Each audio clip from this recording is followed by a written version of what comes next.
Every so often, a few of us creative types will get together to talk about Elite.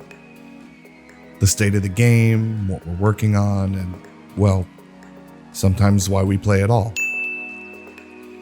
And late one evening, Hawks and I were discussing how different our perspectives can be across the player base, where we might agree or not, and how our play styles have affected us.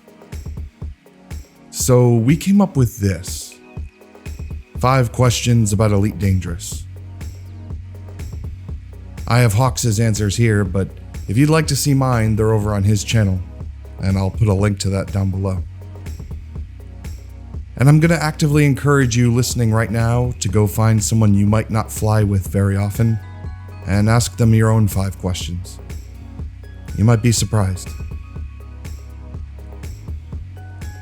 If you could make one fundamental change to any individual ship, what would it be and why? See, that's actually going to be a pretty tough question because obviously I'm going to want some kind of improvement or change to the glorious Python herself, but something that's not going to really throw the game balance off a lot would most definitely be put the chair of the Fertile Lance in the center of the window and not to the right side of the window. Yeah, that'd be an amazing change. Mostly when I go out to do combat, I just want to look out the actual glass of the window, not so much the support beam that's staring me right directly in the face. Is there a certain type or brand or class of ship that you would like to see added in the next update? Seeing as how we are finally going to be able to get up and stretch our legs and get out of the captain's chair, well, I'd definitely like to just sit right back down into that captain's chair and fly a troop carrier ship where I could drop off a whole bunch of my buddies so they can do ground warfare. Now that would be amazing.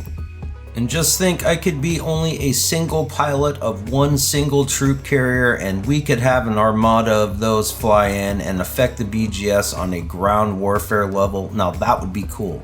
Especially if we could tie that all in with our ships up in space, effectively playing my part in conquering and defending systems in the BGS on an even grander scale by adding ground warfare as well. Now that would be so cool, but I'm definitely going to be the pilot of that ship that drops the dudes off.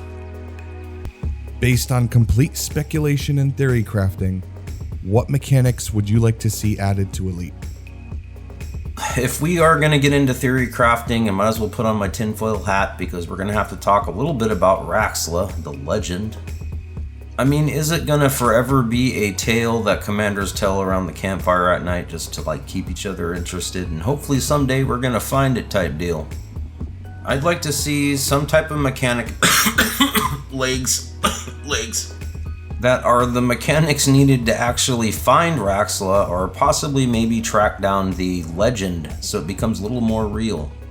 What would be really cool is if, say, the Guardians came back somewhere out of the blue. It's like, oh no, we thought they were extinct, but nope, they're just sitting off in the background watching what's going on, chilling out, having fun, not worried about the conflict between the Thargoids and the humans. They're just chilling.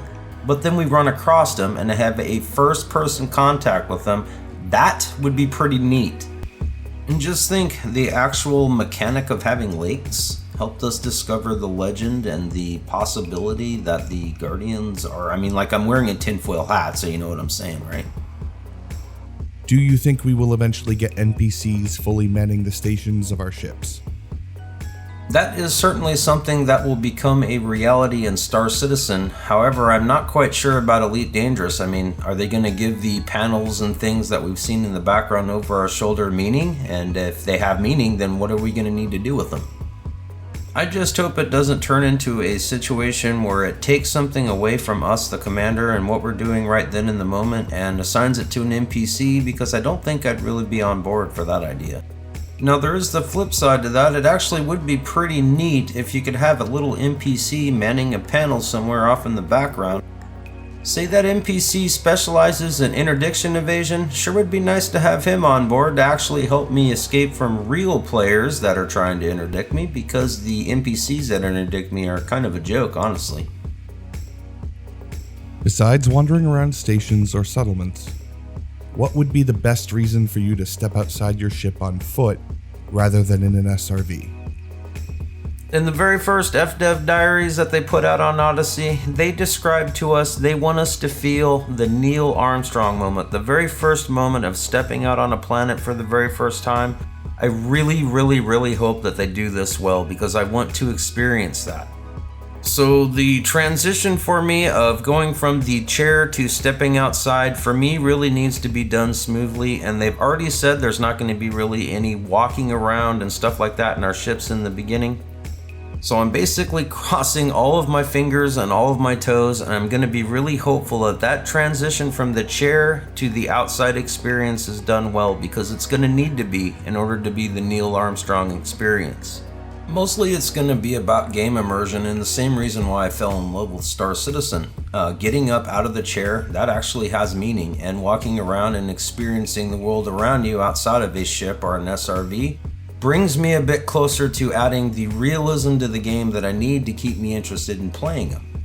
Now I'm like super duper excited to start walking around inside of these space stations and around these settlements, because really it is going to add quite a bit, and if the team that does these sounds are going to be on point like they always are, oh my goodness, the experience and the game immersion is going to be off the charts, and I really cannot wait to experience Space Lakes. With Space Lakes comes the feeling of being an actual individual and not being the ship or the SRV itself, so that is the main thing I am excited about. Thank you for talking with me today, man, and thank you for watching. I hope you enjoyed it. Don't forget to check out Hawks' channel if you want to see my answers to his questions. Hit that like button for the algorithm. Have a wonderful day, and I will see you next time.